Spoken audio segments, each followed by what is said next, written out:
Henry's words came out broken since his stroke, so he stopped speaking entirely until someone needed his hands more than his voice. The oatmeal had gone cold again.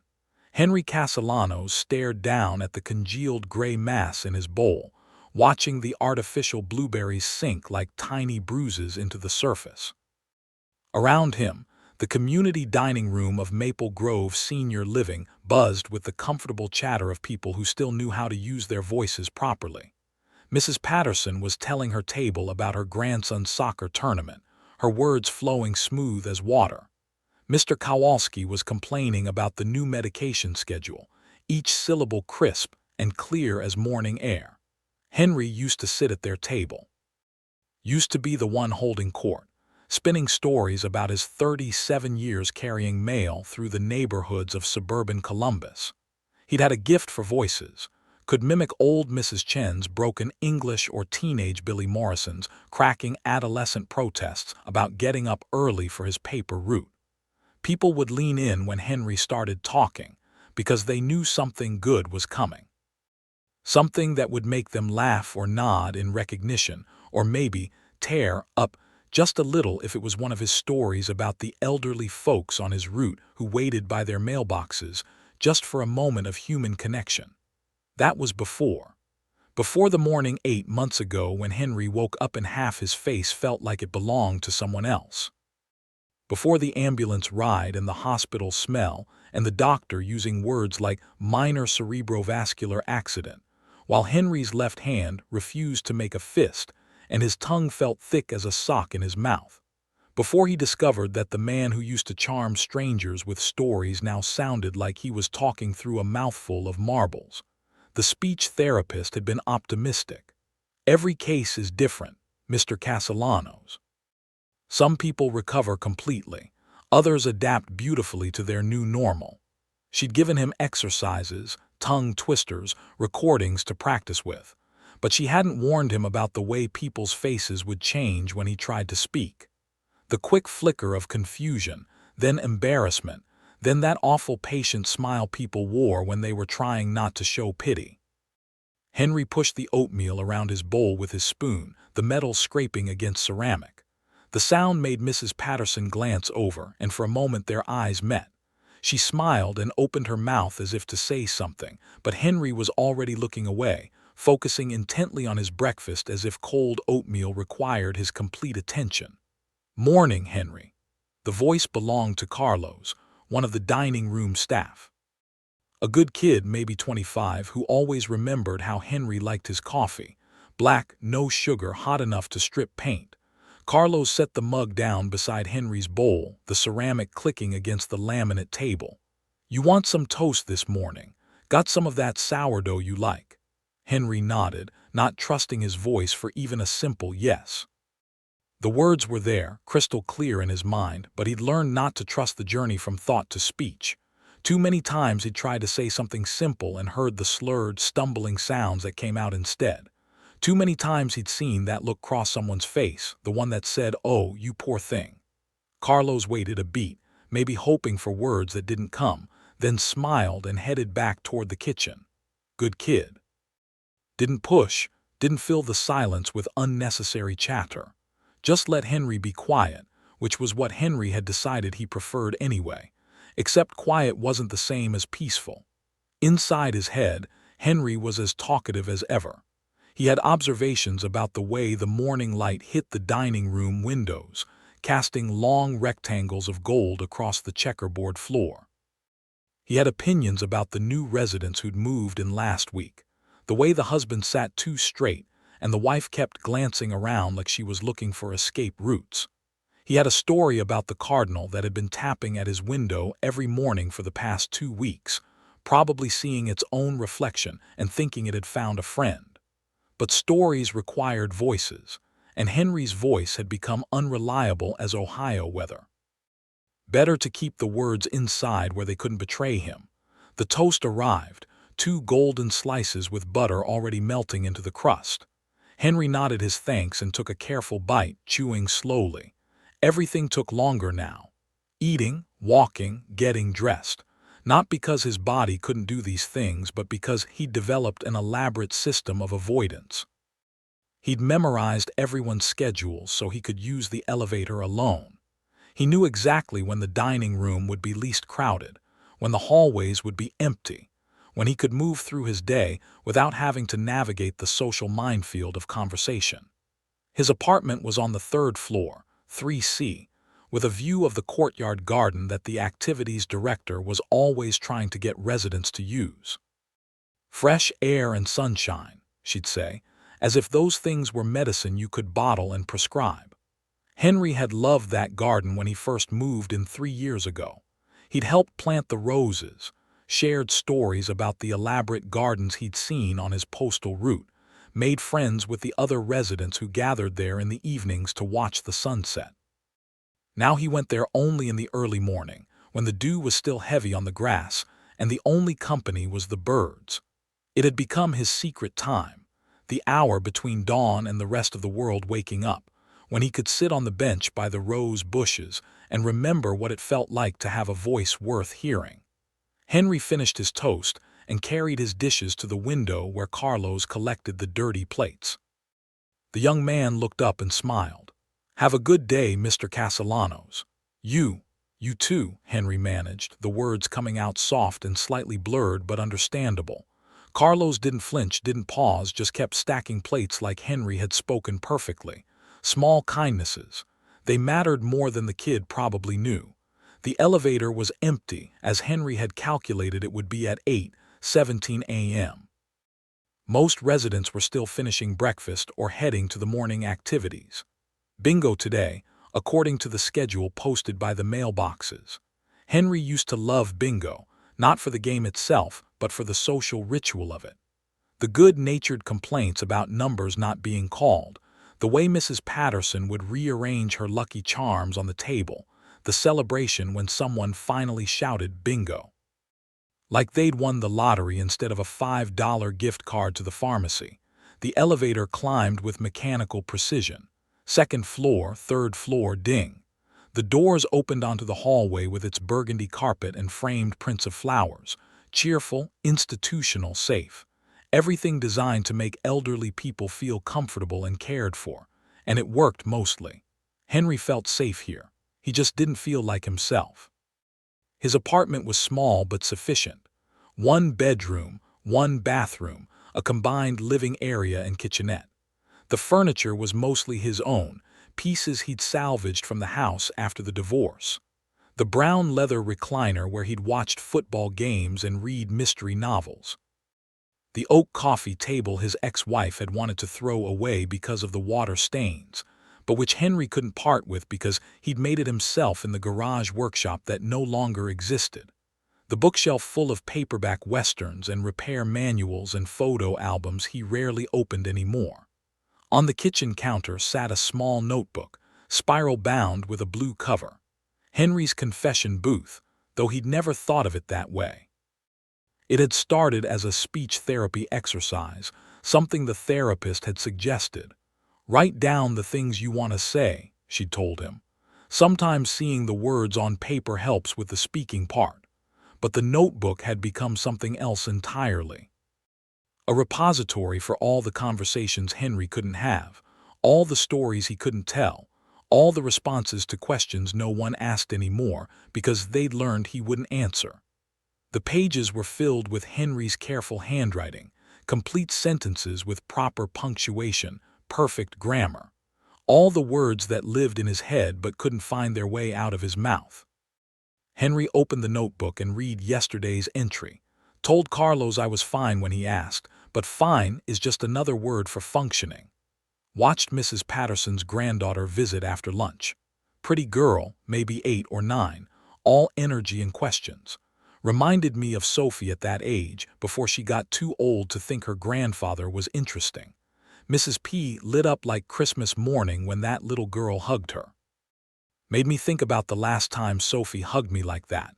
Can't remember when it was, which probably means it was too long ago." The words stared back at him from the page, perfectly clear, perfectly formed. If only speaking worked the same way.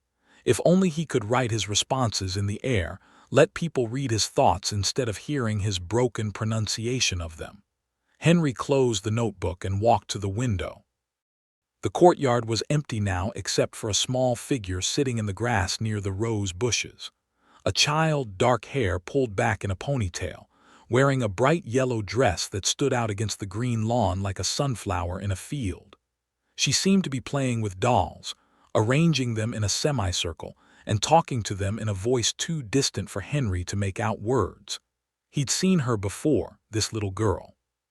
She was visiting someone, probably Mrs. Santos from 3B, who'd mentioned her granddaughter was staying for a few weeks while her parents sorted out some kind of work situation. The child came to the garden every morning around this time, setting up elaborate scenarios with her toys, chattering away like she was hosting a tea party for very important guests. Henry found himself watching her through the window most mornings, not in a creepy way but with the kind of gentle attention he used to pay to the children on his mail route. Kids were natural storytellers, he'd learned. They could turn a cardboard box into a spaceship or a puddle into an ocean. They hadn't yet learned that stories needed perfect pronunciation to be worth telling. The intercom in his apartment crackled to life. "Good morning, residents. Today's activities include bingo at 10, chair yoga at 2, and movie night at 7. We'll be showing The Natural in the community room. Popcorn will be provided." A pause then. "Also, a reminder that the elevator on the east side of the building will be out of service this afternoon for routine maintenance. Thank you." Henry glanced at the clock on his microwave. 8:45.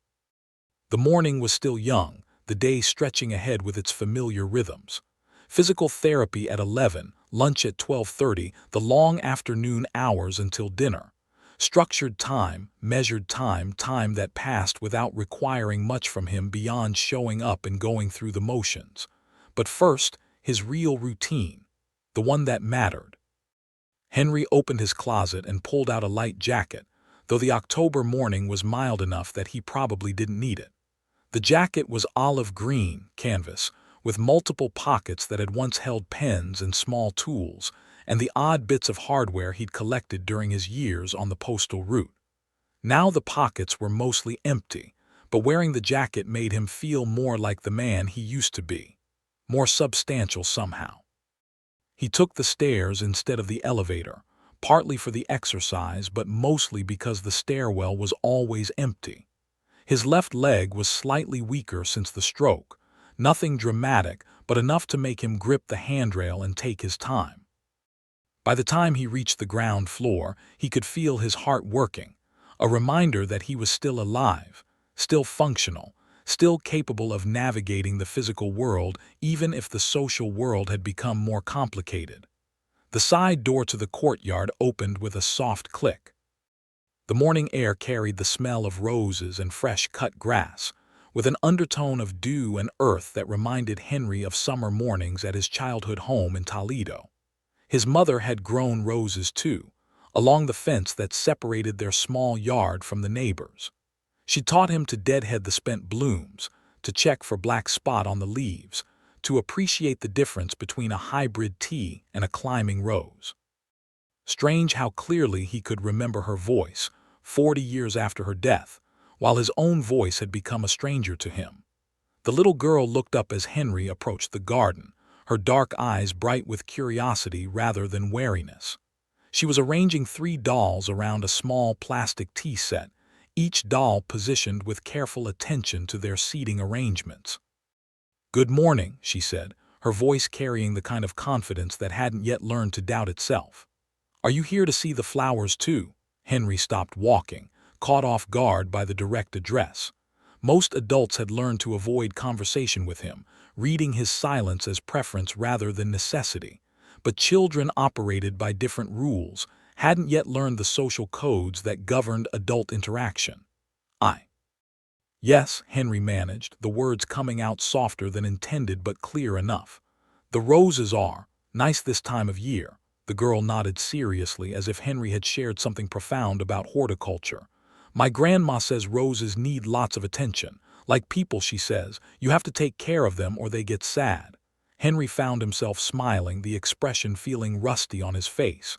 Your grandma sounds smart. She is. She knows lots of things, like how to make the really good rice and beans and how to braid hair so it doesn't come loose even when you're running. The girl gestured to her own perfectly arranged ponytail as evidence. I'm Maria. What's your name? The question hung in the air between them, simple and direct. Henry could feel his throat tightening, the familiar anxiety that came with introductions.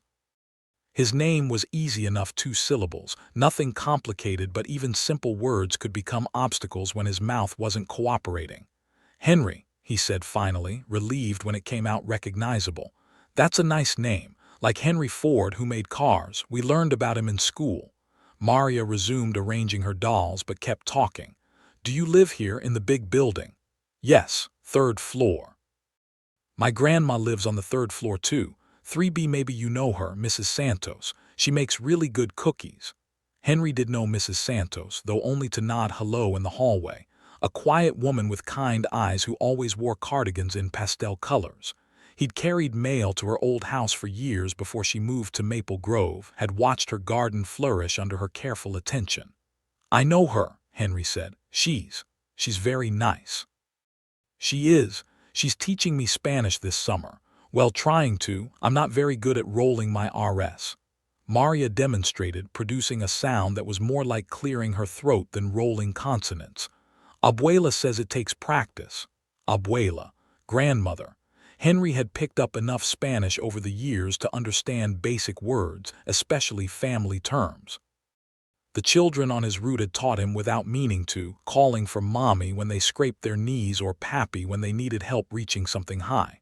Practice helps, Henry agreed, with lots of things. Maria nodded sagely as if Henry had confirmed something she'd already suspected. Then she gestured to her dolls.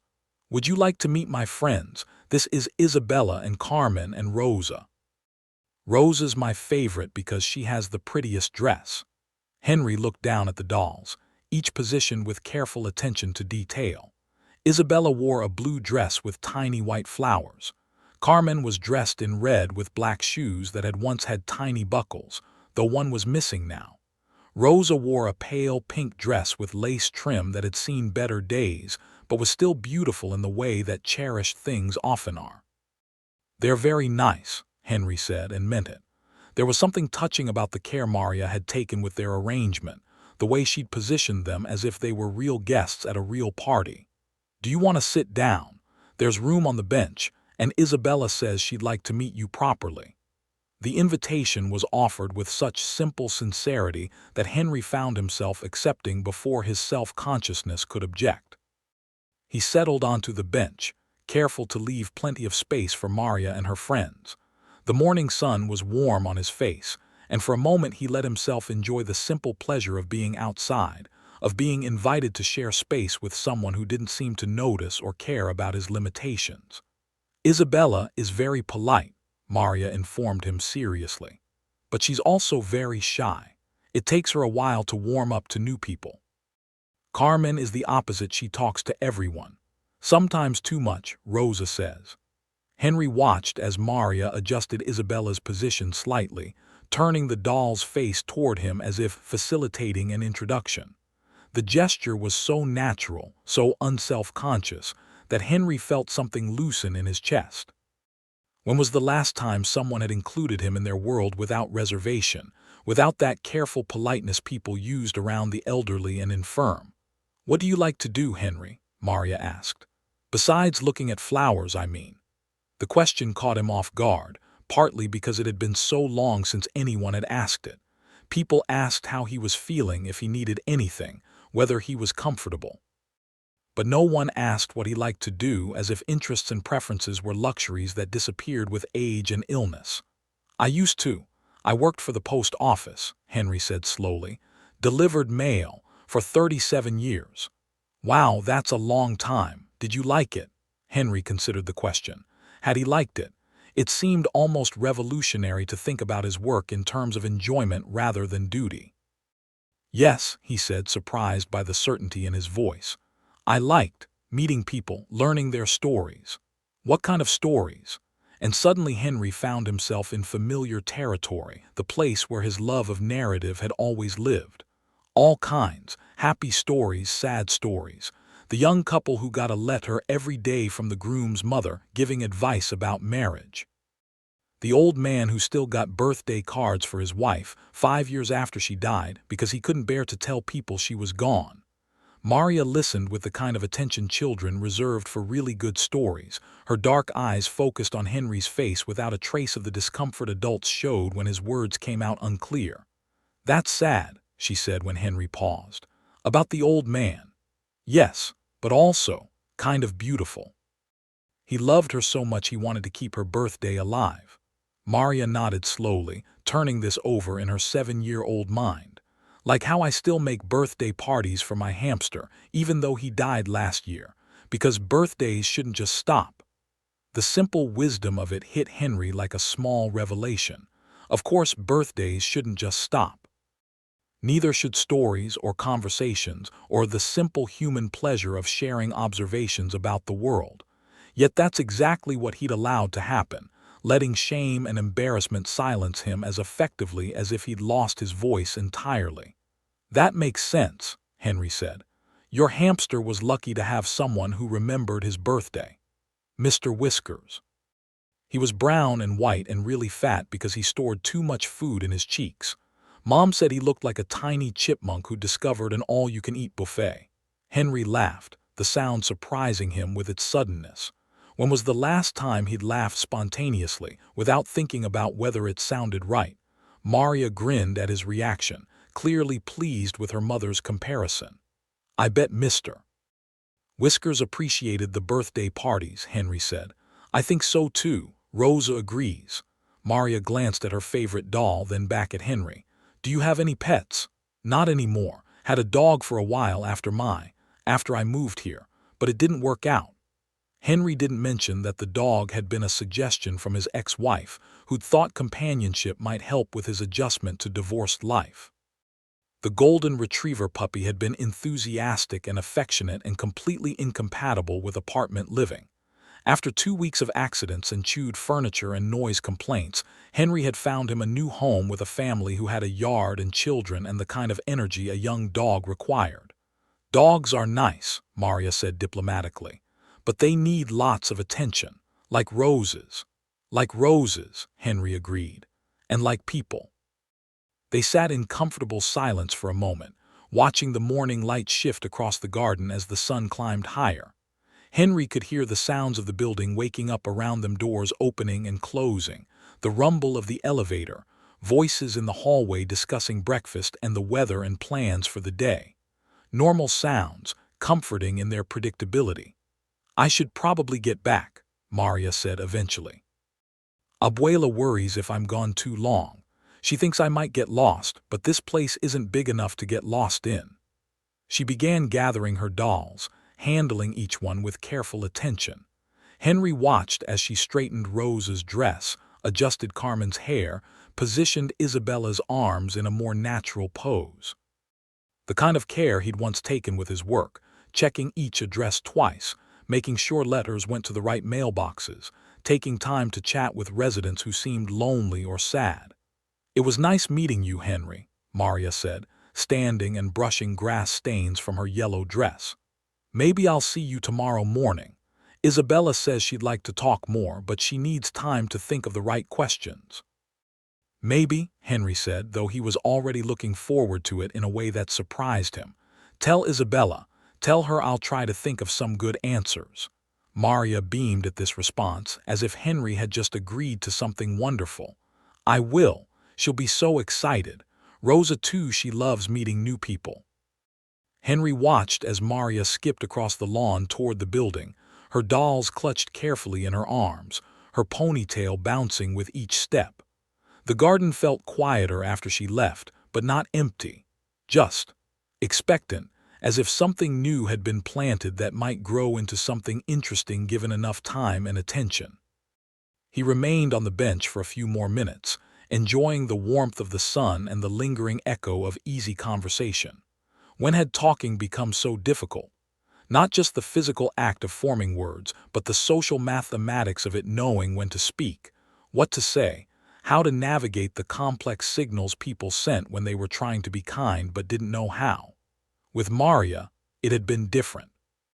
She'd ask questions and listened to answers and responded with the kind of honesty that adults had trained themselves out of. No careful pauses while she tried to decipher his pronunciation. No patient smiles that said, "I'm trying so hard to understand you." Just genuine interest in what he had to say, regardless of how perfectly he said it. Henry stood slowly, feeling the morning stiffness in his joints. Time for physical therapy, where earnest young people would guide him through exercises designed to maintain his mobility and strength. Good people, well-intentioned, but they spoke to him the way people spoke to patients rather than the way Maria had spoken to him, like he was a person with stories worth hearing. The walk back to the building took him past the main entrance, where residents were beginning to gather for the morning's activities. Through the glass doors, he could see Mrs. Patterson setting up bingo boards on folding tables, her movements efficient and practiced. She looked up as Henry passed and raised her hand in a small wave. For the first time in months, Henry waved back, the gesture feeling natural rather than forced. Maybe tomorrow morning he'd have something new to write in his notebook. Not about loneliness or limitations, but about a little girl named Maria who treated broken speech like it was just another way of talking, and dolls like they were friends with opinions worth considering. Maybe he'd write about the difference between being quiet by choice and being silenced by shame, and how sometimes the path back to your own voice began with someone else asking the right questions. Physical therapy was in the basement, in a room that smelled like rubber mats and medical equipment. Henry made his way down the stairs carefully, gripping the handrail and taking his time. The therapist, Julie, was already there setting up exercise equipment, her blonde ponytail pulled back in the kind of practical style that spoke of athletic competence. "Good morning, Mr. Castellanos," she said brightly. "How are we feeling today?" "Fine," Henry replied automatically, though as soon as the word left his mouth he thought about what he'd written in his notebook. Fine as another word for functioning. "Good," he amended. I'm good." Julie smiled and made a note on her clipboard. "Excellent. Let's start with some range of motion exercises for your left arm, and then we'll work on coordination activities." The next hour passed in the familiar rhythm of therapeutic routine. Stretch and hold, repeat and rest, progress measured in small increments that accumulated over time into something resembling improvement. Henry's left hand had regained most of its function, though fine motor control was still a challenge. He could grip objects securely, could write legibly, could manage most daily tasks without assistance. The victory wasn't in perfection but in adaptation, in learning to work with limitations rather than being defeated by them.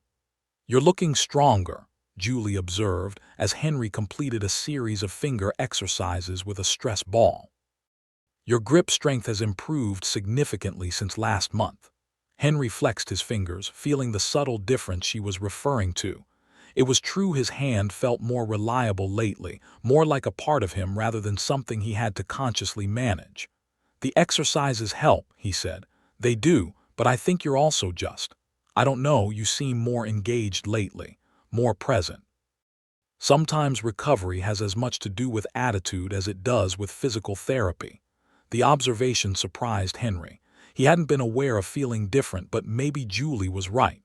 Maybe the conversation with Maria had shifted something in him, reminded him that he still had things to offer beyond perfect pronunciation. "Can I ask you something?" Henry said as Julie gathered up the exercise equipment. "Of course. Do you think? Do you think people notice the way I talk? The slurring?" Julie paused in her cleanup, considering the question seriously rather than rushing to reassure him. "Some people probably do notice, yes. But I think most people care a lot less about how you sound than about what you're saying. And honestly, your speech has improved dramatically since you first came here. You're much clearer now than you were 6 months ago." "But it's not normal." "Normal is overrated," Julie said simply. "My uncle had a stroke when I was in college. lost a lot of his speech function, had to relearn everything. But he was still the same person, still told the same terrible jokes, still gave the best advice when you needed it, still made the world's greatest pancakes on Sunday mornings. His voice was different, but he was still Uncle Mike. Henry absorbed this, thinking about Maria's casual acceptance of his speech, the way she'd listened to his stories without seeming to notice anything unusual about their delivery. What happened to him? Your uncle. He lived another 15 years, good years mostly. Taught me to fish, walked me down the aisle at my wedding, met my first kid. The stroke changed some things, but it didn't change the important things. He was still family, still loved, still had a place in the world. Still had a place in the world. The phrase stuck with Henry as he made his way back upstairs, as he navigated the pre-lunch social hour in the community room, as he sat at his usual table eating chicken salad and watching other residents engage in the comfortable chatter of people who shared living space and daily routines. Mrs. Santos was there, sitting with Mrs. Patterson and Mr. Kowalski, discussing the morning's news with the kind of animated concern that suggested the world's problems could be solved if the right group of people applied sufficient attention to them. She looked up as Henry passed with his tray, offering a warm smile that included him in the general goodwill of the moment. "Good afternoon, Henry," she said. "Beautiful day, isn't it?" "Yes," Henry replied, pausing beside their table. "Very nice.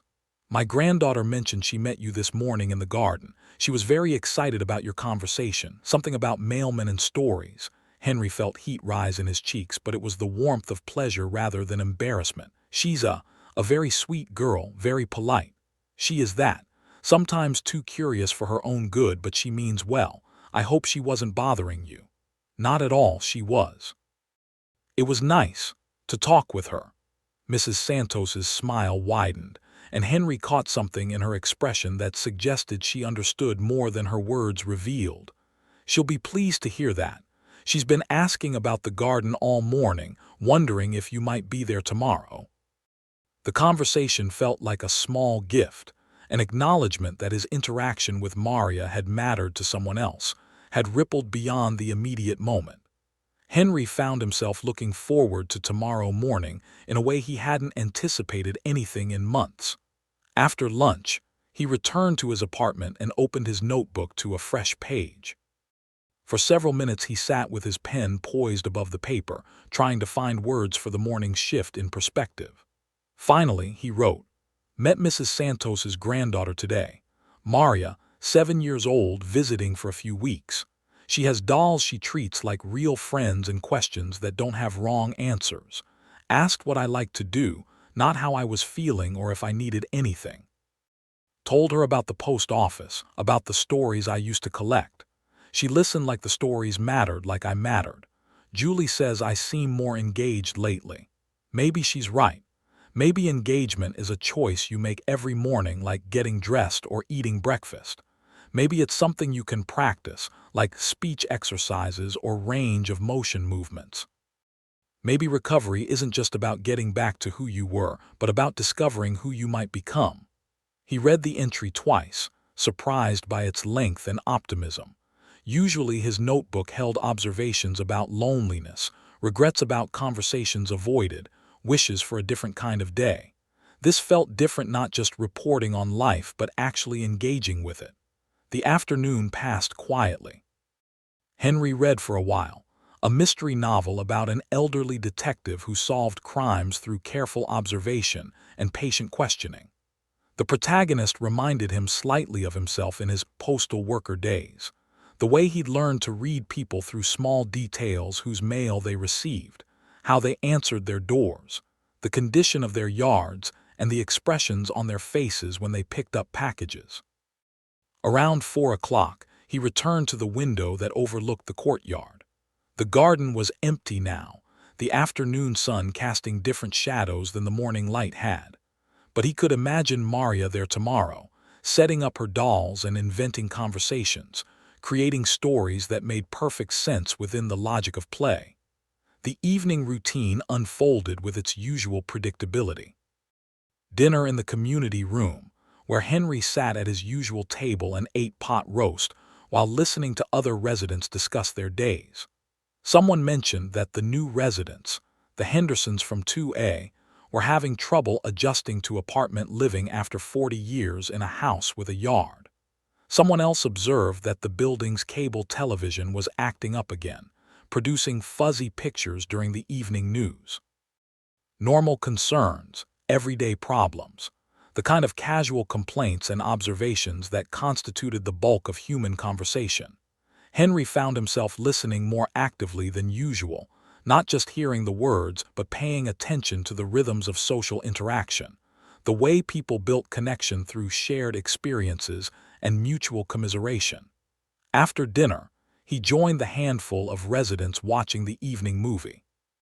The Natural was a good choice, familiar, optimistic, the kind of story where perseverance and talent eventually overcome obstacles. Henry had seen it before, multiple times, but tonight he noticed things he'd missed in previous viewings. The way Roy Hobbs struggled to reclaim his abilities after years away from baseball. The importance of having people who believed in your potential even when you'd forgotten it yourself. The idea that it's never too late for a comeback, even if it looks different than what you'd originally planned. The movie ended around 9:30, and residents began drifting back to their apartments. Henry took the stairs again, partly for exercise but mostly because he'd grown to appreciate the quiet transition between public and private space. His apartment felt welcoming when he unlocked the door, familiar objects arranged exactly as he'd left them. He made a cup of tea and sat in his leather recliner, looking out at the courtyard in the evening light. Security lamps illuminated the pathways, casting pools of yellow against the darkness. The garden itself was shadowy, the roses reduced to dark shapes against darker foliage, but Henry could picture it as it had been that morning, bright with sunlight and possibility, animated by a little girl's imagination, and generous enough to include a lonely old man in its magic. Before bed, he added one more line to his notebook entry. Tomorrow I think I'll ask Maria about her doll stories. Everyone has stories, even imaginary friends. Maybe especially imaginary friends. Sleep came easier than it had in months, and Henry's dreams were full of voices, clear, confident, unafraid of being heard.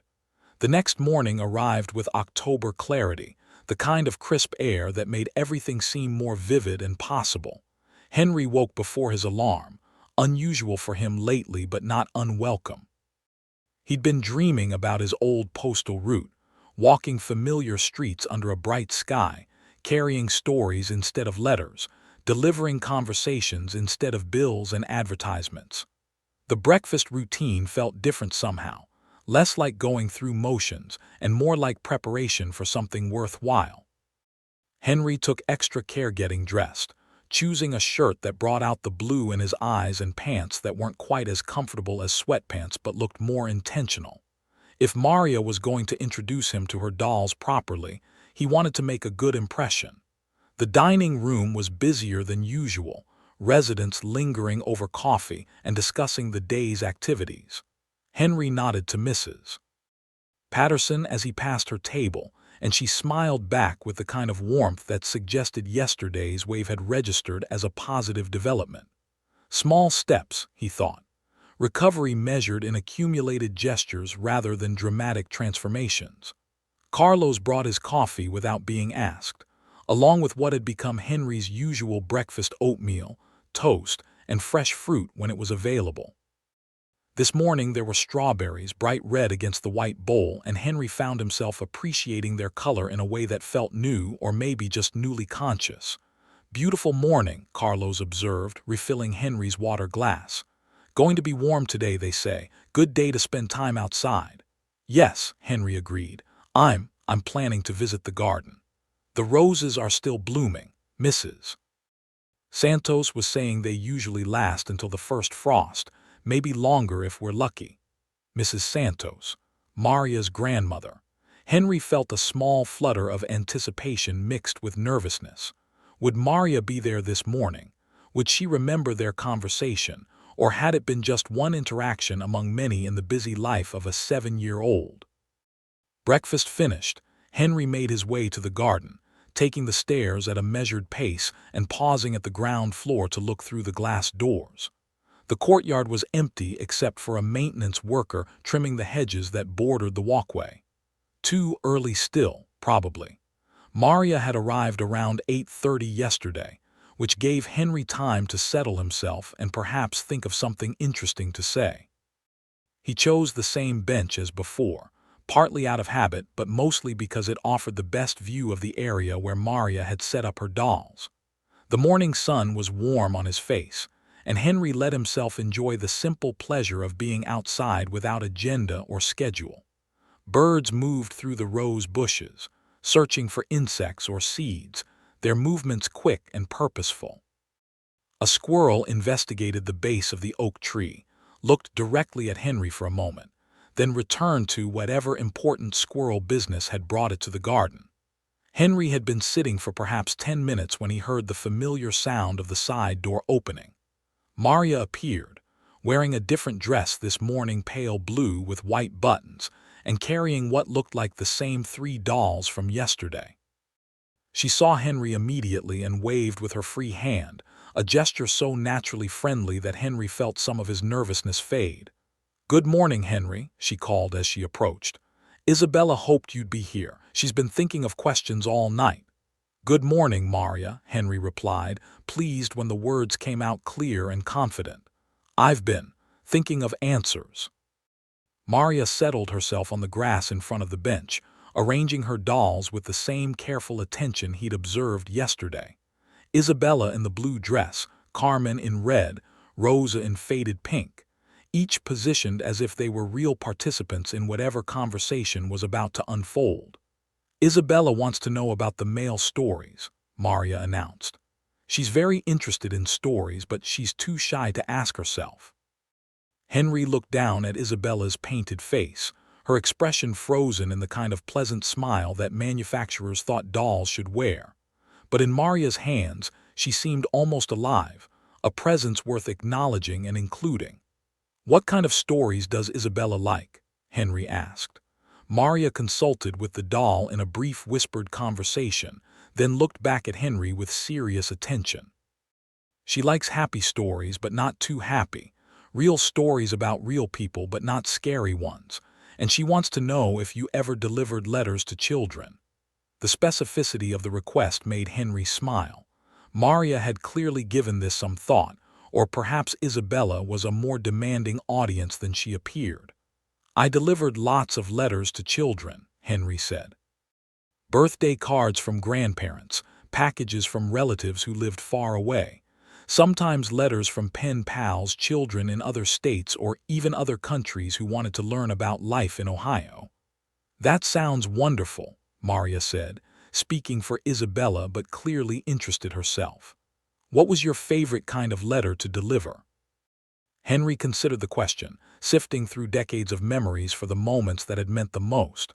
"Christmas cards," he said finally, "especially the ones with family pictures inside. You could watch children grow up year by year, see them lose teeth and get taller and start wearing glasses or braces. And the parents would get older too, but slowly, so you didn't notice unless you really paid attention." "Like a movie," Maria said. "But in slow motion." "Exactly like that. And sometimes," Henry paused, wondering if this story was appropriate for a 7-year-old, then decided that Maria was old enough to understand gentle sadness. "Sometimes families would move away and I'd stop getting those Christmas cards. But then, years later, one of the children would buy a house on my route, all grown up with children of their own. And I'd recognize the name on the mailbox and realize I was delivering mail to someone I'd watched grow up through Christmas cards." Maria's eyes widened with delight. "Really? That happened?" "Several times.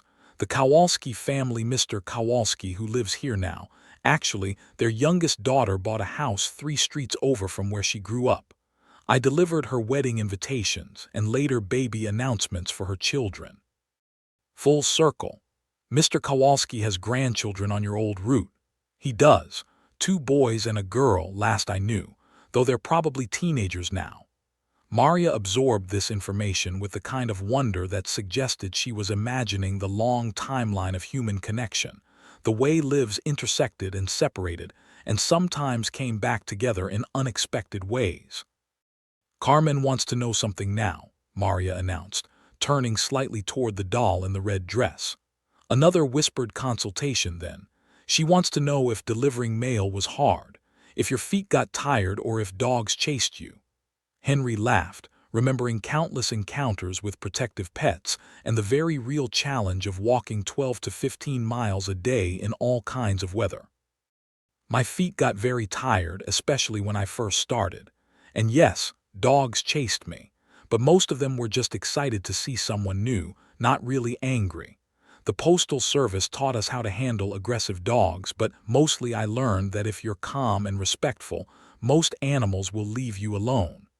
Did you have a favorite dog on your route? The question brought back a flood of memories. Max, the golden retriever who would walk with Henry for 3 blocks every morning. Duchess, the ancient beagle who hobbled out to greet him every day until she was too old to leave her porch. Murphy, the mixed breed who learned to recognize the sound of Henry's mail truck and would be waiting at the gate with his tail wagging. Murphy, Henry said without hesitation. He was this brown and white mutt, maybe knee-high, with one ear that stood up and one that flopped down. Every day for 8 years he'd walk with me from his house to the corner and back. Never tried to follow me further, never caused any trouble, just wanted company for those 2 blocks. What happened to Murphy? He got old. Dogs don't live as long as people. But his family got a new puppy after Murphy died, and she learned the same routine. Different dog, same friendship. Maria nodded solemnly, processing the reality of pets' shorter lifespans with the matter-of-fact acceptance children often showed about difficult truths. Rosa wants to know something too, she said, turning to the doll in pink. She wants to know if you miss delivering mail. The question caught Henry off guard with its directness. Did he miss it?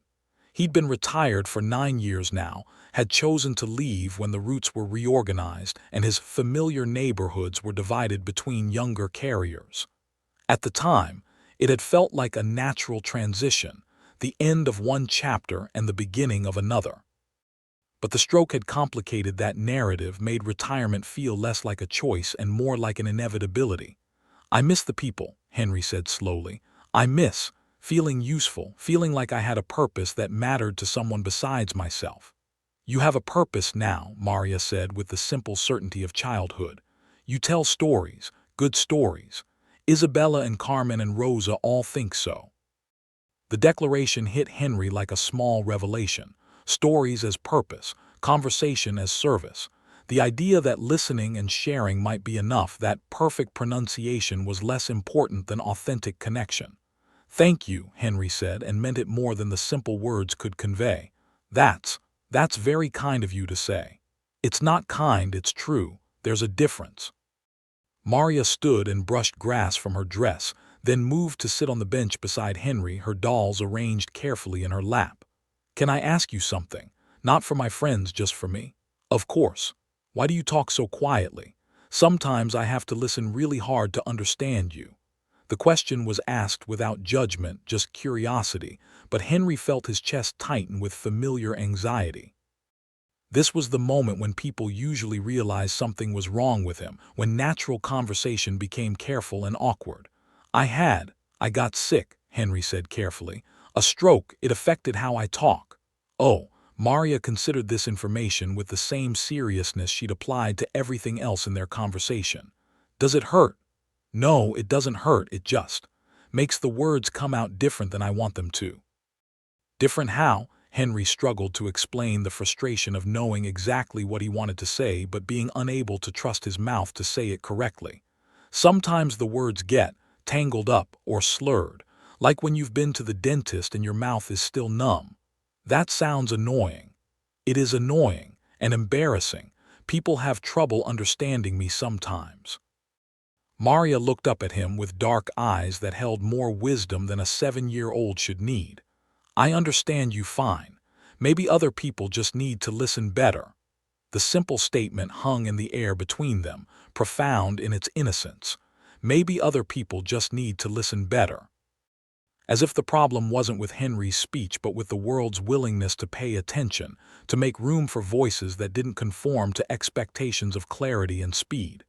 "You're very wise," Henry said, "for someone who's 7. Abuela says wisdom isn't about being old, it's about paying attention. I pay attention to lots of things."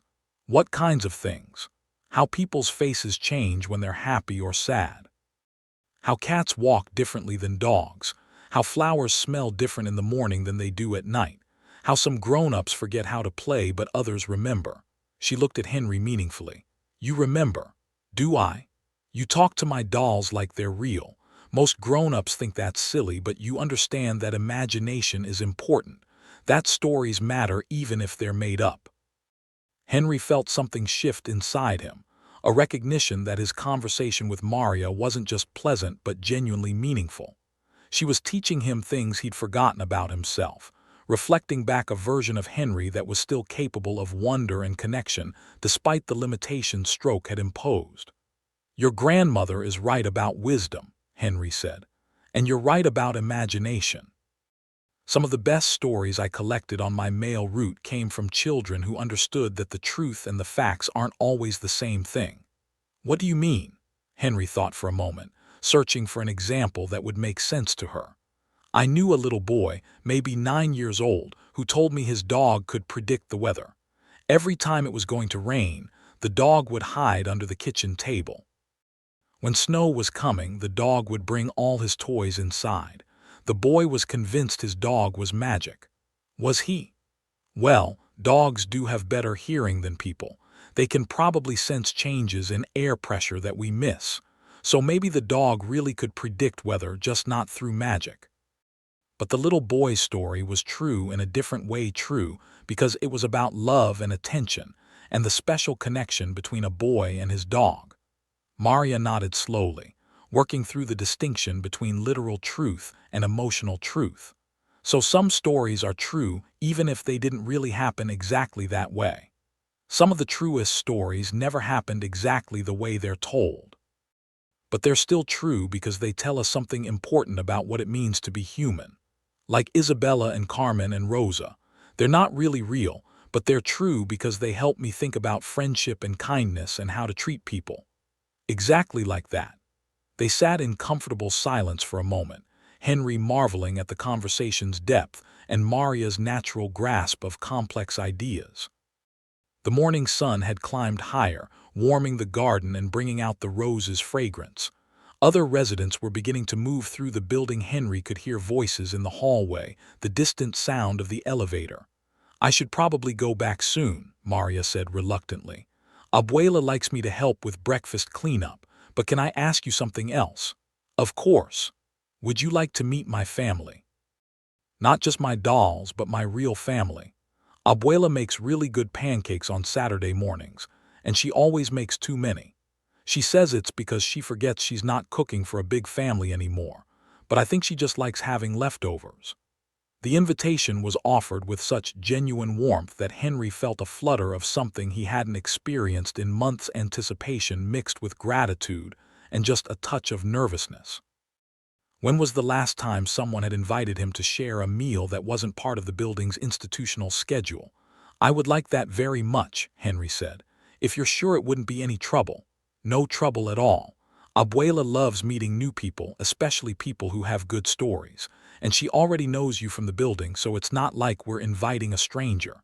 "Saturday morning, then." "Saturday morning.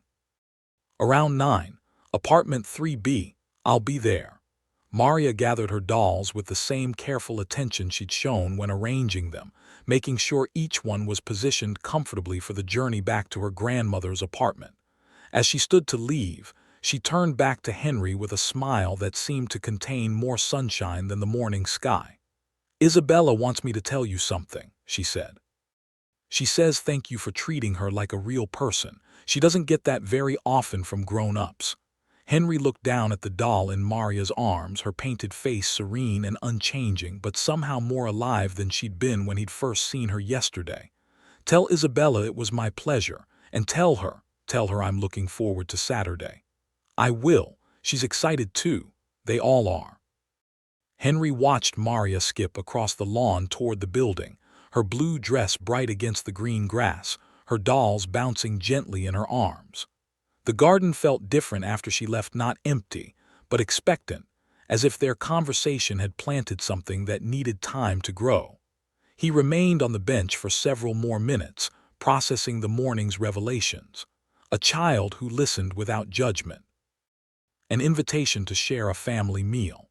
The recognition that stories mattered regardless of how perfectly they were told.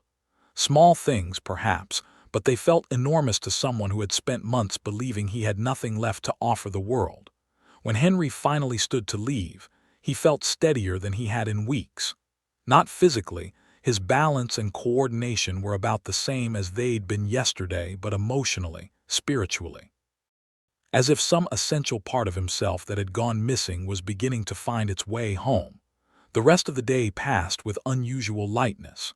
Physical therapy felt less like obligation and more like maintenance, taking care of his body so it could carry him toward whatever came next. Lunch conversation seemed more inviting, though Henry still listened more than he spoke. The afternoon reading hour found him choosing a different book, a collection of short stories instead of his usual mysteries, drawn to narratives that explored the complexity of human connection. Evening brought the familiar routine of dinner and community television, but Henry found himself paying more attention to the social dynamics around him. Mrs. Patterson organizing the weekly bridge game with military precision. Mr. Kowalski sharing opinions about the baseball playoffs with anyone willing to listen. Mrs. Santos sitting quietly at the edge of conversations, observing with the kind of gentle attention that suggested deep reserves of patience and kindness. She looked up as Henry passed her table on the way to return his dinner tray, offering the same warm smile he'd received the day before. But tonight it seemed to carry additional meaning, as if she knew about his morning conversation with Maria and approved of whatever connection had been made. "See you tomorrow, Henry," she said simply. "Yes," Henry replied. "See you tomorrow." Back in his apartment, Henry opened his notebook to a fresh page and wrote, "Second morning with Maria, talked about male roots and dog friends and the difference between facts and truth. She asked about my speech, not like most people ask carefully, waiting to see if they should be embarrassed. Just curious, matter of fact. Told me other people need to listen better, not that I need to speak differently. 7 years old and wiser than most adults I know. Invited me for pancakes Saturday with her grandmother. Been months since someone invited me anywhere. Looking forward to it in a way that feels almost forgotten, the anticipation of spending time with people who seem genuinely glad for my company." He read the entry twice, struck by the absence of his usual catalog of loneliness and regret. The words on the page reflected engagement rather than withdrawal, hope rather than resignation. Not dramatic transformation, he was still the same man who'd had a stroke, still dealing with the same challenges, but perhaps learning to see those challenges as obstacles to work around rather than walls that defined the limits of his world. Sleep came easily again, and Henry's dreams were full of voices talking over breakfast, the comfortable chaos of family meals, the warmth of belonging somewhere. Saturday morning arrived gray and cool, with the kind of overcast sky that promised rain later but held off for now. Henry woke early and took extra care getting ready, choosing his best casual clothes and making sure his hair was combed properly. The face in the bathroom mirror looked back at him with an expression that seemed less tired than it had in recent months, more like a man preparing for something pleasant rather than simply enduring another day. Breakfast in the community dining room felt different with the knowledge that he had somewhere else to be, another meal planned with different people in a different setting. He ate quickly but not hurriedly, aware of time but not anxious about it. Mrs. Patterson asked if he had special plans for the weekend, and Henry found himself saying yes. He'd been invited to share Saturday breakfast with Mrs. Santos and her granddaughter. "How lovely," Mrs. Patterson said with genuine warmth. "Alina makes wonderful pancakes. You're in for a treat." Alina, Mrs. Santos had a first name, of course, but hearing it reminded Henry that she was a whole person with a life story beyond their casual hallway interactions.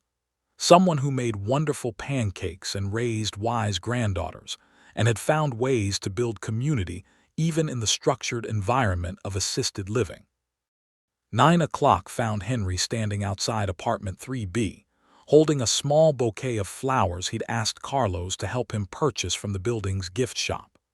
Roses seemed appropriate given his and Maria's shared appreciation for the garden, and the young man had helped him choose a mixed arrangement that included white roses for new friendship and yellow for joy. He knocked softly and the door opened almost immediately, as if Maria had been waiting just inside. She was wearing a different dress this morning, white with small purple flowers, and her hair was arranged in 2 neat braids instead of a ponytail. "Henry, you came," she exclaimed with unguarded delight. "Abuela, he's here, Mrs. Santos appeared behind her granddaughter, wearing a soft blue cardigan and an apron that read "Kiss the Cook" in faded letters. Her smile was warm and welcoming, with none of the careful politeness Henry had grown accustomed to from most social interactions. "Please come in," she said, opening the door wider. "And thank you for the flowers, they're beautiful." Henry stepped into an apartment that was laid out identically to his own but felt completely different. Where his space was sparse and functional, Mrs. Santos had created something that felt like home. Family photographs covered most surfaces, plants thrived in every window, and the air carried the warm scents of vanilla and cinnamon and coffee. "Sit wherever you're comfortable, Mrs. Santos said, gesturing toward a small dining table set for 3. "The pancakes are almost ready." The table was set with mismatched plates that somehow worked together perfectly, cloth napkins in soft pastels, and a small vase that would be perfect for the flowers Henry had brought. Maria had already claimed one chair and was arranging her 3 dolls on the windowsill nearby, apparently including them in the breakfast gathering without making a production of it. "Isabella wanted to come to breakfast too," Maria explained as Henry took the chair across from her. "But she's still too shy to eat in front of new people. Maybe next time." "Maybe next time," Henry agreed, touched by the assumption that there would be a next time, that this morning was the beginning of something ongoing rather than a single kind gesture. Mrs. Santos brought a platter of pancakes to the table, golden brown, perfectly round, with steam still rising from their surface. They were followed by a pitcher of warm syrup, a bowl of fresh strawberries, and a plate of crispy bacon that looked like it had been prepared by someone who understood the art of breakfast. "This looks wonderful," Henry said, and meant it. "Thank you for including me." "It's our pleasure," Mrs. Santos replied, settling into her own chair. "Maria has been talking about you all week. Your stories about the postal route, your knowledge of dogs and gardens. She's quite impressed with your wisdom." Henry felt heat rise in his cheeks, but it was the warmth of appreciation rather than embarrassment. "She's easy to talk to, very good listener. She gets that from her mother, and her mother got it from me, I suppose. We've always been a family that pays attention to people." They ate in comfortable conversation, the kind of meal where food and talk blended together into something nourishing for both body and spirit. Maria told stories about her doll's adventures. Mrs. Santos shared memories of her late husband's attempts at cooking breakfast, and Henry found himself contributing observations about the building's residents and the small dramas of community living. The pancakes were indeed wonderful, light and fluffy, with just a hint of vanilla, the kind of breakfast that spoke of care and attention to detail. Henry hadn't realized how much he'd missed the simple pleasure of a home-cooked meal shared with people who seemed genuinely glad for his company. "Maria tells me you used to deliver mail to my old neighborhood," Mrs. Santos said as she refilled Henry's coffee cup. "Maple Street near the elementary school." "Yes, for about 15 years, beautiful neighborhood.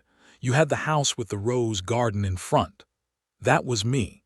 I spent more time in that garden than I probably should have, but it was my therapy, especially after Roberto died. There's something about working with your hands, watching things grow, that helps when your heart is broken."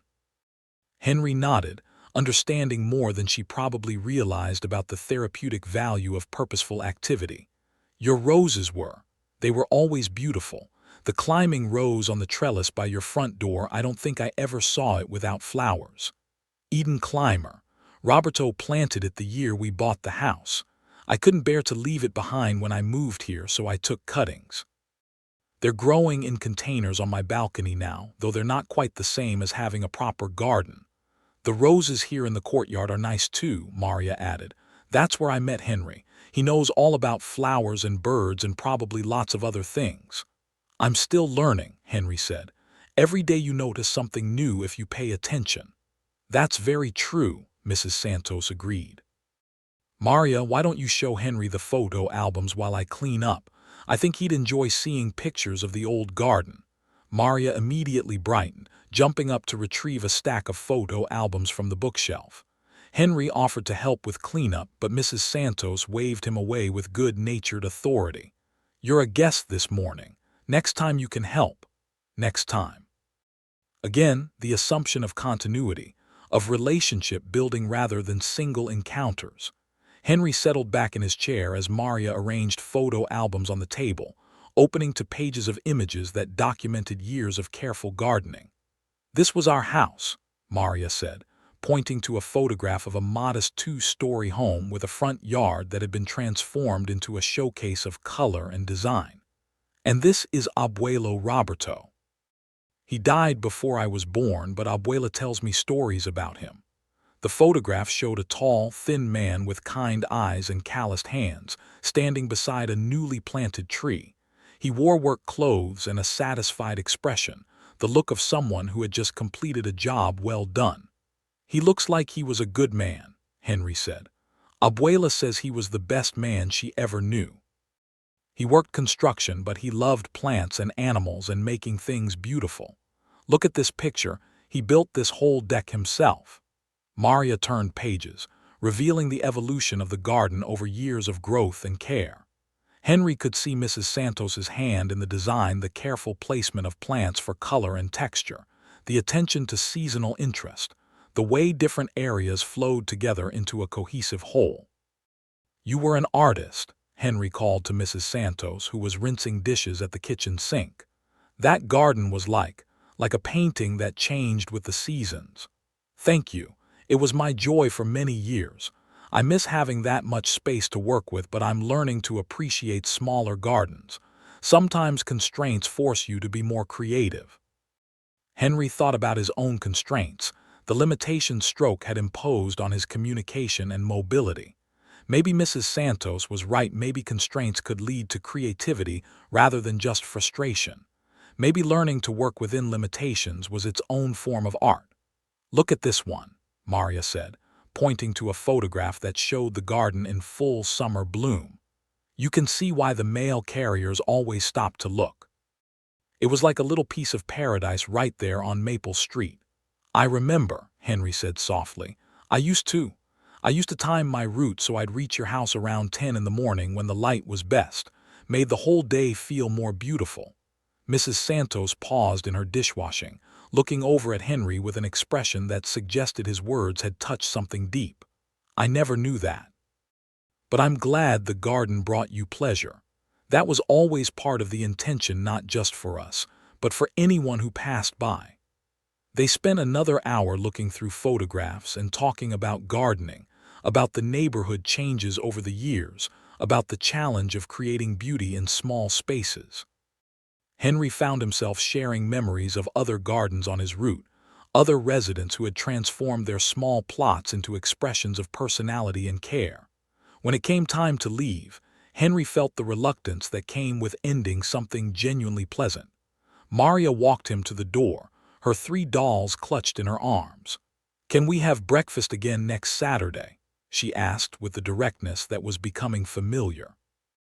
Isabella says she might be ready to eat with us by then. I would like that very much, Henry said, if your grandmother doesn't mind. I don't mind at all, Mrs. Santos said from behind Maria. It's nice to have someone to cook for besides ourselves, and you're welcome to join us for other meals too if you'd like. I usually make a big Sunday dinner, old habits from raising 4 children.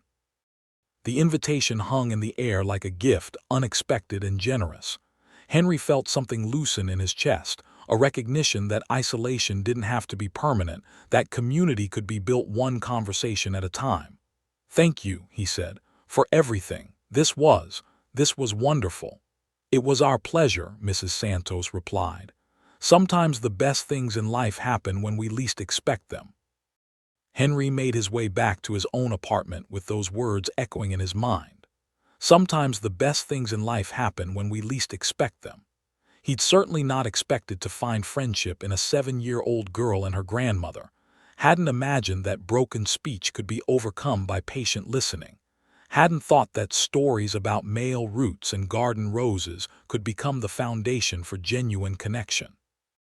His apartment felt different when he unlocked the door, not smaller or emptier than Mrs. Santos's, but waiting, as if it too had potential for transformation, for becoming something more than just a place to exist. Henry looked around at his sparse furnishings and thought about the photographs that covered Mrs. Santos's surfaces, the plants that thrived in her windows, the evidence of life fully lived that made her space feel like home. He opened his notebook and wrote, "Saturday breakfast with Elena Santos and Maria. Best meal I've had in months, maybe years. Not just the food, though the pancakes were perfect, but the company. The sense of being included, of belonging somewhere. Maria showed me photo albums of their old garden, the one I used to admire on my route. Strange to think that I was part of Elena's day all those years, that my appreciation for her roses mattered to her even though we never spoke. Makes me wonder about all the connections we make without realizing it, all the ways our lives touch other people's lives without our knowing. Elena invited me for Sunday dinner too. Feel like I'm remembering how to be part of a family, even if it's not my own family." Recovery isn't just about speech or mobility, it's about reconnecting with the world, with other people, with the parts of yourself that matter most. He closed the notebook and walked to his window, looking down at the courtyard where he'd first met Maria just a few days ago.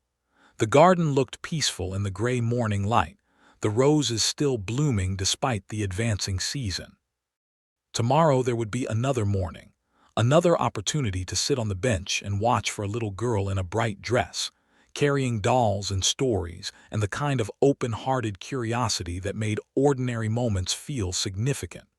For the first time in months, Henry found himself looking forward to tomorrow not just as another day to get through, but as another day to experience. Another chance for conversation, for connection, for the small miracles that happened when people chose to listen to each other with attention and care. Sunday dinner at Elena Santos's apartment became a weekly tradition, and within a month Henry felt like part of an extended family he hadn't known he was missing. Elena was an excellent cook with an unlimited capacity for feeding people, and her table always seemed to have room for one more. Sometimes it was just the three of them, Henry, Elena, and Maria, but often other residents joined them, drawn by the combination of good food and genuine welcome. Mrs. Patterson became a regular guest, bringing her sharp wit and endless supply of stories about her 8 grandchildren. Mr.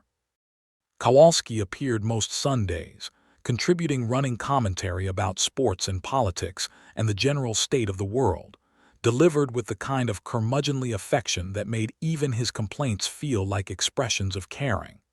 The conversations around Elena's table taught Henry things about his fellow residents that hallway interactions had never revealed.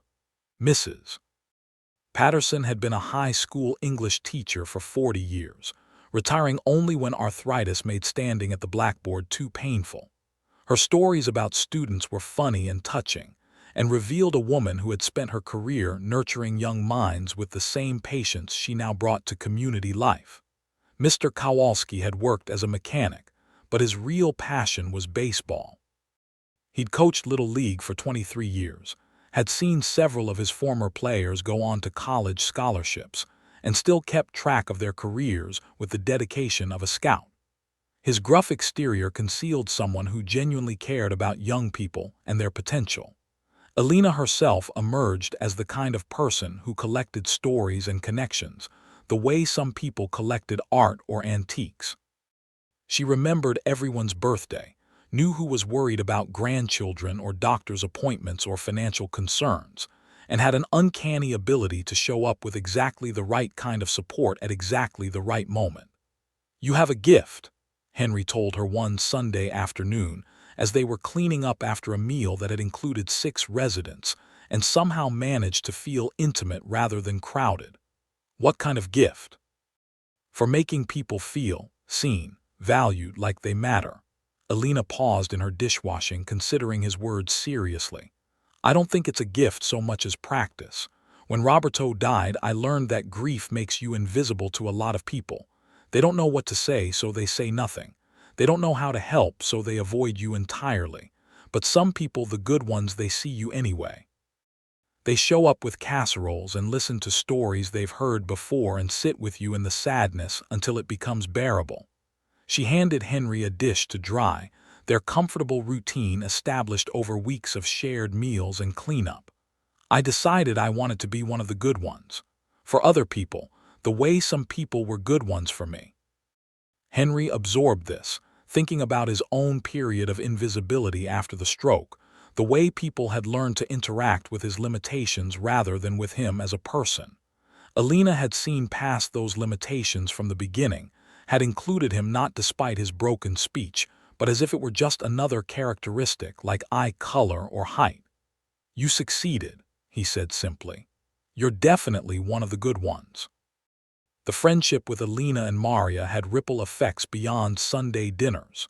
Henry found himself venturing out of his apartment more often, joining activities he'd avoided for months, engaging in conversations that went beyond polite acknowledgement.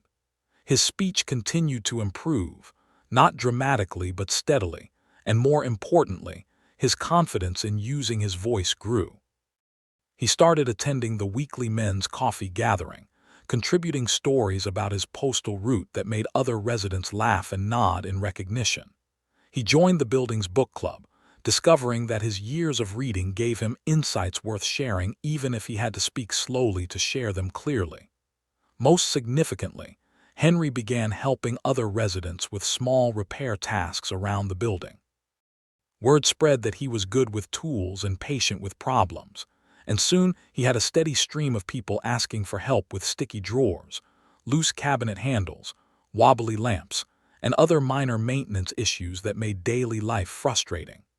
The work felt familiar and satisfying in a way that reminded Henry of his younger self, the man who could fix things and solve problems and be useful in concrete, measurable ways. His left hand remained weaker than his right, but he developed adaptive techniques that let him work around the limitation. Most repairs required more patience than strength anyway, more careful attention than perfect dexterity. "You've become the building handyman," Alina observed one evening as Henry finished tightening the hinges on her kitchen cabinet door. "People light up when they see you coming. They know their problems are about to be solved." "Feels good to be useful again," Henry admitted. "I was starting to think. After the stroke, I thought maybe I didn't have anything left to contribute. That was never true. You just needed to find the right people to appreciate what you had to offer." Maria, now permanently relocated to live with her grandmother while her parents navigated a difficult divorce, had become Henry's most enthusiastic supporter and occasional assistant. She would hold tools and provide commentary while he worked, her endless questions helping him articulate the problem-solving process he'd been doing instinctively for decades. "Why do you always check the screws first?" she asked one afternoon as Henry examined a wobbly chair in the community room. "Because loose screws are the most common problem and they're usually the easiest to fix. Always start with the simple solutions before you assume something complicated is wrong." "That makes sense. Is that true for other things too, not just furniture?" Henry paused in his work, struck by the broader application of the principle. "Yes, I think it is. People problems, life problems, sometimes we make them more complicated than they need to be. Sometimes the simple fix is the right fix. Like when people stop talking because they're embarrassed about how they sound." The observation was delivered with Maria's characteristic directness, but gently, without judgment. Henry looked at her serious face and realized she'd understood more about his journey than he'd given her credit for. "Yes," he said, "like that. Sometimes the simple fix is just starting to talk again, even if it's not perfect. I'm glad you started talking again. Your stories are too good to keep inside." That evening, Henry opened his notebook and wrote, "Been 3 months since I met Maria in the garden. 3 months of Sunday dinners and repair projects and remembering what it feels like to be part of a community. My speech isn't perfect, may never be perfect again, but it's functional, and more importantly, people listen anyway. Alina was right about being one of the good ones. It's not a gift you're born with, it's a choice you make every day. Choose to see people, to include them, to make space for their stories even when those stories don't come out perfectly. Choose to value usefulness over perfection, connection over comfort, engagement over safety. Recovery isn't about getting back to who you were before. It's about becoming who you're meant to be now, with all the changes and limitations and unexpected gifts that come with surviving something difficult. I'm not the same man I was before the stroke, but maybe that's not such a bad thing. Maybe this version of me quieter but more attentive, slower but more patient, marked by difficulty but not defined by it, maybe this version has something valuable to offer too. Winter arrived early that year, with the first frost coming in mid-November and covering the courtyard garden in a delicate layer of crystal that transformed the familiar landscape into something magical. Henry watched from his window as Maria explored the frozen grass, her breath visible in small puffs as she examined ice formations on the rose bushes. The dolls had been joined by a newer arrival, a teddy bear named Sebastian who specialized in winter adventures and had strong opinions about the proper way to build snow forts. Maria's imagination continued to populate her world with characters who felt as real to Henry as many of the actual people in his life. "Sebastian thinks we should build a snowman when it really starts snowing," Maria informed Henry during one of their garden conversations. "But Isabella is worried about the mess. She's very neat, you know." "What do you think?" Henry asked, genuinely curious about her perspective. "I think Isabella needs to learn that some kinds of mess are worth it, like finger painting or making cookies or building snowmen. The best things in life are a little messy sometimes." The wisdom of 7 years old, delivered with the authority of someone who had given the matter serious thought. Henry found himself applying Maria's philosophy to his own life, recognizing that the best things, friendship, conversation, the satisfaction of helping others, were indeed a little messy sometimes. They required vulnerability, the willingness to be imperfect in public, the courage to engage even when the outcome wasn't guaranteed. Christmas approached with the kind of anticipation that Henry hadn't felt in years. Alina had invited him to join her family's celebration, which would include Maria and 2 of Alina's adult children who were driving up from Cincinnati with their families. A real Christmas with multiple generations, chaos and laughter, and the comfortable disorder of people who loved each other enough to tolerate each other's quirks. "Are you sure?" Henry asked when Alina first extended the invitation. "I don't want to intrude on family time." "You are family," Alina said simply. "Family isn't just about blood. It's about choice, about showing up for each other, about making space at the table even when it gets crowded. You've been showing up for us all year. This is us showing up for you." Henry felt something shift in his understanding of himself, his place in the world, his value beyond professional competence or physical capability. Family isn't just about blood. Family is about choice, about showing up, about making space. He'd spent so much time thinking about what he'd lost: his marriage, his career, his reliable voice, that he'd almost missed what he'd found. On Christmas Eve, Henry sat in Alina's living room surrounded by 3 generations of Santos family members, watching Maria demonstrate proper doll care to her 5-year-old cousin, while Sebastian the bear supervised from his place of honor on the coffee table. The adults talked and laughed around them, including Henry in conversations about everything from local politics to recipes to memories of Christmases past. Uncle Henry, Maria said suddenly, using the title that had emerged naturally over the months of their friendship. Will you tell everyone the story about Murphy, the dog who walked with you, Uncle Henry? When had that happened? When had he become family enough to warrant an honorary title, important enough to a little girl that she wanted to share his stories with her relatives? Which story? Henry asked, though he knew exactly which one she meant. The one about how Murphy taught his replacement, about how friendship can be passed down like a tradition. Henry looked around the room at faces turned toward him with polite attention that shifted to genuine interest as he began to speak. He told them about Murphy, the mixed breed with mismatched ears who had walked with him for 8 years, rain or shine, never asking for anything more than companionship for those 2 blocks. He told them about Murphy's aging, his gradual decline, the day Henry realized the old dog was too tired to make the walk anymore. I thought that was the end, Henry said, his voice steady and clear despite the emotion in the story. Thought I'd lost my walking companion forever.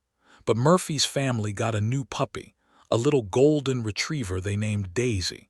And somehow, I don't know how dogs communicate these things, Murphy taught Daisy the route before he died. Taught her that walking with the mail carrier was a good thing to do, a tradition worth continuing.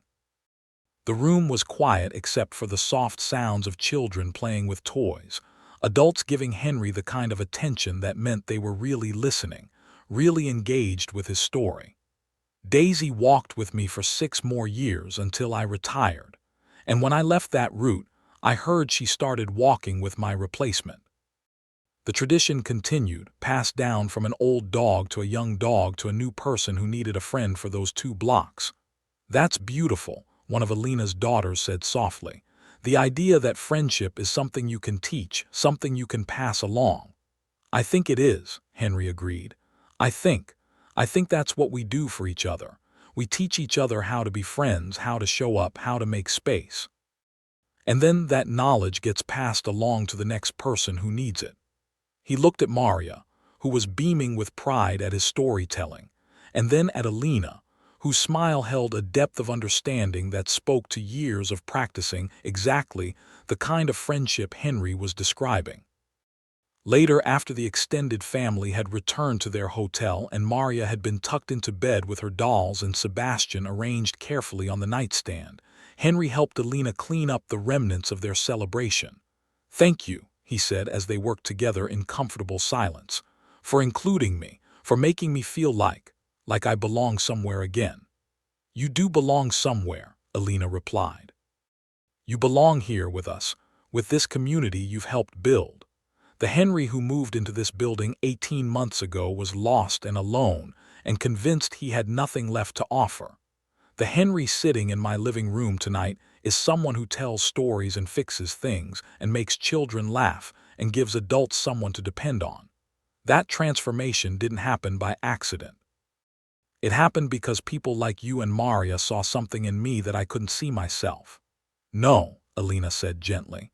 "It happened because you chose to engage instead of withdraw. You chose to say yes when Maria invited you into her world. You chose to show up when I invited you for breakfast. You chose to help when people needed things fixed. We just provided the opportunities. You did the work." Henry considered this as they finished putting away dishes and arranging furniture back to its normal configuration. Had it been choice rather than circumstance that led to his recovery? Had healing been less about overcoming limitations and more about deciding to participate in life despite those limitations? "I used to think recovery meant getting back to who I was before the stroke," Henry said. "But maybe it means becoming who you're supposed to be after surviving something difficult." "Maybe it means both," Alina suggested. "Maybe it means keeping the best parts of who you were while learning new ways to be that person in changed circumstances." That night, Henry wrote in his notebook, "Christmas Eve with the Santos family. Feel like I've remembered something important about what it means to belong somewhere, to matter to people, to have stories worth telling even when they don't come out perfectly. Maria called me Uncle Henry tonight, and it felt as natural as breathing." Alina says transformation doesn't happen by accident. that healing requires choice as much as circumstance. Think she's right. Think recovery isn't just about overcoming what you've lost, but about discovering what remains and what's still possible. The man I am now isn't the same as the man I was before the stroke, but he's someone I can live with, someone I can be proud of, someone who knows how to fix things and tell stories and show up when people need him. Someone who understands that the best kinds of family are chosen rather than inherited, built through shared meals and daily kindnesses, and the decision to keep making space for each other even when life gets complicated. 18 months ago, I thought my story was ending. Turns out it was just changing chapters. Spring arrived with the kind of gentle insistence that made winter feel like a distant memory. The courtyard garden bloomed again, roses and daffodils and the small wildflowers that Alina had planted along the walkway borders. Henry spent most mornings there now, not hiding from other residents but available to them, a fixture who could be counted on for conversation, practical advice, or simply patient listening. Maria, now 8 and even wiser than she'd been at 7, still brought her dolls to the garden most mornings, though their games had evolved to include more complex narratives about friendship and responsibility and the importance of helping others. Isabella had finally overcome her shyness enough to participate in full conversations, though she still preferred to whisper her thoughts to Maria rather than speaking directly to adults.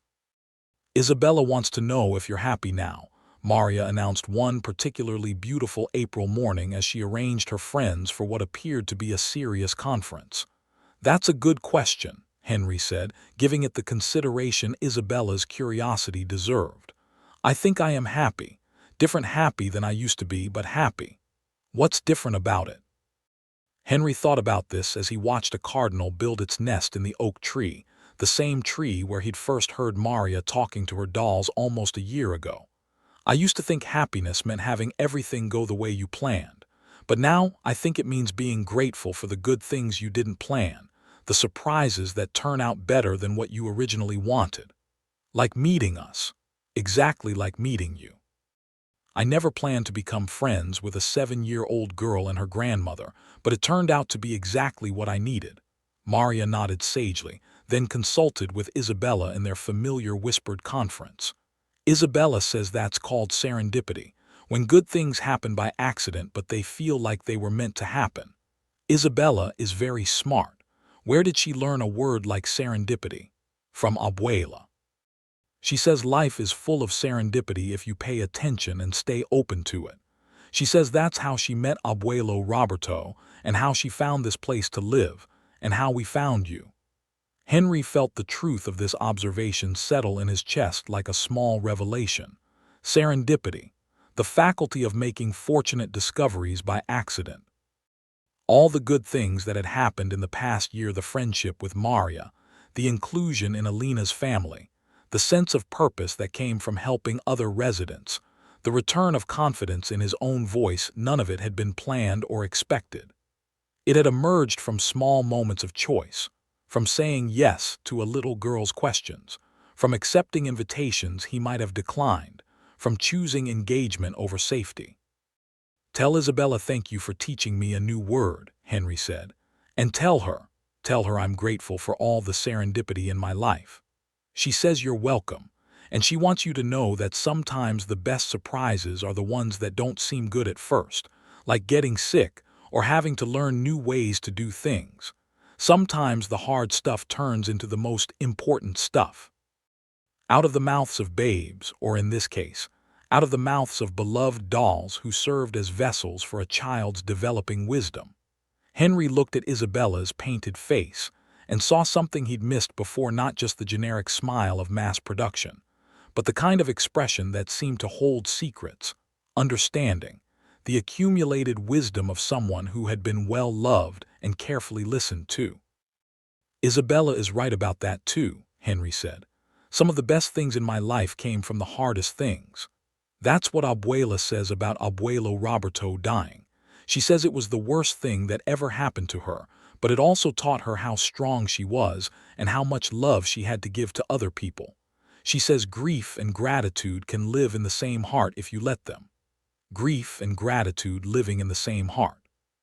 Henry thought about his own losses, his marriage, his career, his easy confidence in social situations, his clear speech, and realized that alongside the grief for those losses, he'd found gratitude for what had emerged in their absence.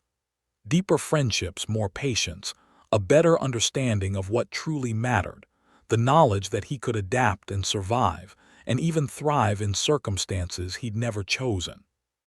"Your grandmother is a wise woman," Henry said. "I know. That's why I listen to everything she says and try to remember it for when I'm older and need wisdom myself." They sat in comfortable silence for a moment, watching the garden wake up to another day. Other residents were beginning to move through the building. Henry could hear voices in the hallway, the familiar sounds of morning routines, the comfortable rhythms of community life. His life now, his community chosen and cherished and maintained through daily acts of attention and care. "Uncle Henry," Maria said eventually. "Yes. Will you help me plant something? Abuela said I could have a small garden plot this summer, just big enough for one plant, but I don't know what to choose." "What kind of help do you need?" "Help choosing. You know about gardens and what grows well and what needs lots of attention versus what's easy to take care of. And Isabella says you probably know which plants tell the best stories." Henry laughed, delighted by the assumption that plants had stories to tell and that he would be the kind of person who knew how to listen to them. "What do you think Isabella means by plants that tell good stories?" "Plants that change a lot, that surprise you, that teach you things while you're taking care of them." "In that case, I think Isabella would like sunflowers. They start as tiny seeds, grow taller than you are, follow the sun across the sky during the day, and feed birds when the flowers turn to seeds. Lots of story in a sunflower's life." Maria's eyes lit up with the kind of enthusiasm that suggested Henry had chosen exactly right. "Can we plant them next week?" "When it gets a little warmer. I think that's a perfect plan. We'll ask your grandmother about the best spot, get some good soil, choose seeds that will grow into giants. Giants that follow the sun and feed the birds. I like that story already." As Maria gathered her dolls and prepared to return to the building, Henry remained on the bench, thinking about stories and growth, and the way small seeds could become something magnificent given the right conditions. Time, attention, patience, faith that growth was possible even when progress seemed invisible day by day. He thought about the man he'd been 18 months ago, isolated and angry and convinced that his life was effectively over. That man could never have imagined sitting in a garden, planning a child's first garden, confident in his ability to nurture growth and share knowledge, and be useful in ways that had nothing to do with perfect speech or uncompromised physical ability. Recovery, Henry realized, wasn't a destination but a process, not a return to some previous state, but a movement toward something new and unexpected and possibly better than what had come before. Like sunflowers that started as tiny seeds and grew toward the light, becoming something magnificent not despite their humble beginnings, but because of them. He opened his notebook that evening and wrote, "1 year since I met Maria in the garden. 1 year of Sunday dinners and repair projects and learning that family is something you choose as much as something you inherit. Maria asked if I'm happy now, and I realized I am, but it's a different kind of happiness than I used to know.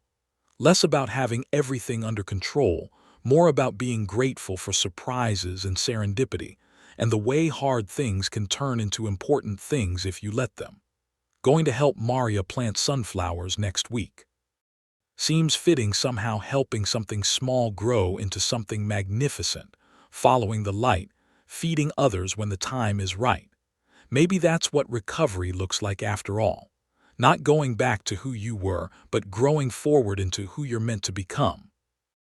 The summer garden exceeded everyone's expectations, with Maria's sunflowers growing tall and strong along the fence line, their cheerful faces turning to follow the sun's progress across the sky.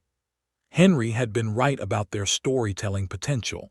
They provided daily lessons in patience, resilience, and the spectacular possibilities that could emerge from something as small as a seed. But the real story that summer was the way the garden brought the building's residents together in ways that surprised everyone. Inspired by Maria's success, other residents asked about planting their own small plots. Elena coordinated with the building management to expand the garden space, and soon there were tomatoes and herbs and flowers growing in neat rows that reflected the personalities of their caretakers. Henry found himself in the unofficial role of garden consultant, helping residents choose plants appropriate for their skill level and physical capabilities, troubleshooting problems with pests and watering, sharing the practical knowledge he'd accumulated over years of observing gardens on his Mail route. It was satisfying work that combined his love of problem-solving with his appreciation for beauty and growth. More importantly, the garden became a gathering place where residents who might otherwise only nod politely in hallways found themselves in daily conversation about soil conditions, weather patterns, and the small dramas of plant life. Mrs. Patterson discovered a talent for growing herbs and began supplying the kitchen with fresh basil and oregano. Mr. Kowalski's tomatoes became legendary, and he took pride in sharing both fruit and growing advice with anyone interested. "You've created something special here," Elena observed one evening as she and Henry surveyed the thriving garden plots. "Not just the plants, but the community. People are talking to each other, helping each other, sharing stories about their gardens and their lives." "Maria created it," Henry corrected. "I just helped with the practical details." "No, I think you both created it.